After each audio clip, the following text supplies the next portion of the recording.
बिहार में बीजेपी और जेडीयू पर लूट तंत्र चलाने का आरोप लगाया गया है। कांग्रेस नेताओं का कहना है कि जनता को इनके शासन से राहत दिलाने के लिए सभी दलों को मिलकर काम करना होगा। बिहार के बच्चे बच्चे के मुंह पर अब यही नारा सुनाई दे रहा है, वोट चोर गद्दी छोड़। सदाकत आश्रम में होने वाली CWC बैठक में देश और बिहार से जुड़े कई महत्वपूर्ण रेजोल्यूशन लिए जाएंगे। कांग्रेस का प्रयास है कि बिहार की जनता को राहत और सुधार मिल सके। बिहार CLP नेता शकील खान ने इस पर जोर देते हुए कहा कि सभी हितधारक मिलकर जनता के भले के लिए काम करें। इस पसे मंजर में ये अधिवेशन CWC की मीटिंग विस्तारित हो रही है, ये पसे मंजर बहुत ही महत्वपूर्ण है।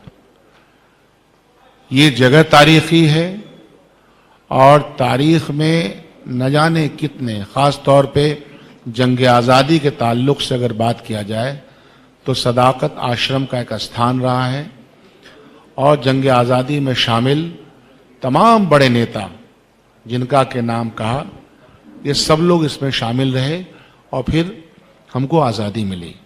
सदाकत आश्रम का नाम अगर देखिएगा, सदाकत मतलब सच्चा, हकीकत पसंदी पे आधारित ये आश्रम है और दोनों लफ्ज इसमें मिले हुए, सदाकत भी है और आश्रम भी है।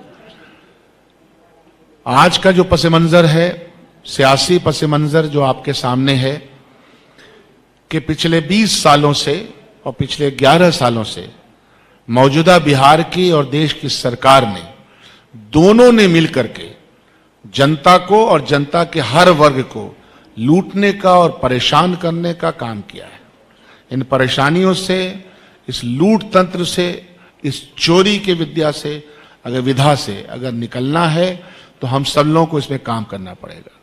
विस्तारित CWC की बैठक में जाहिर सी बात है कि वो रेजोल्यूशन जरूर लिए जाएंगे कि जिससे कि जो हमारा चैन और करार है बिहार की जनता का, खास तौर पे 2,90,00,000 का पलायन पार्लियामेंट मानती है कि बिहार के 2,90,00,000 का पलायन दूसरे राज्यों में हुआ है। बिहार गुंडा राज के नाम से जाना जाने लगा। बच्चे बच्चे के जबान पे दो ही बात है, वोट चोर गद्दी छोड़ और गुंडा राज वापस जाओ। ये नारे नहीं हैं बल्कि इसके पीछे की सच्चाई है।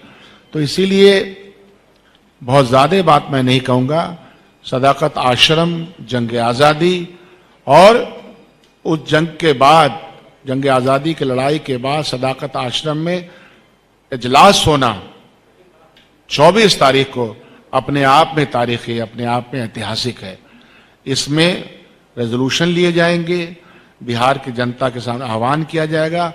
विभिन्न सेक्शन जो बिहार के परेशान हैं, चाहे युवा हो, चाहे महिला हो, चाहे किसान वर्ग हो, तमाम वर्गों के ऊपर आप देखिएगा कि माइक्रो फाइनेंसिंग को रोक नहीं पा रही है, जिसमें कि हजारों महिलाएं जान दे रही हैं, वो एक पूरा तंत्र शामिल है। ये सब चीजें यहां हो रही हैं। महिलाओं पे खास तौर पे अत्याचार बढ़ा है। आपके सामने वो सारे उदाहरण हैं। तो सारे रेजोल्यूशन भी लिए जाएंगे और आप इस संजीदगी को समझिए, कांग्रेस पार्टी की संजीदगी को और कांग्रेस पार्टी की लीडरशिप की संजीदगी को समझिए कि लगातार हम लोग इस प्रयास में हैं कि बिहार में कैसे यहाँ की जनता राहत की सांस ले। तो आप सबका बहुत बहुत शुक्रिया। न्यूज़ इंडिया 24 से काजल सिंह, ब्यूरो रिपोर्ट।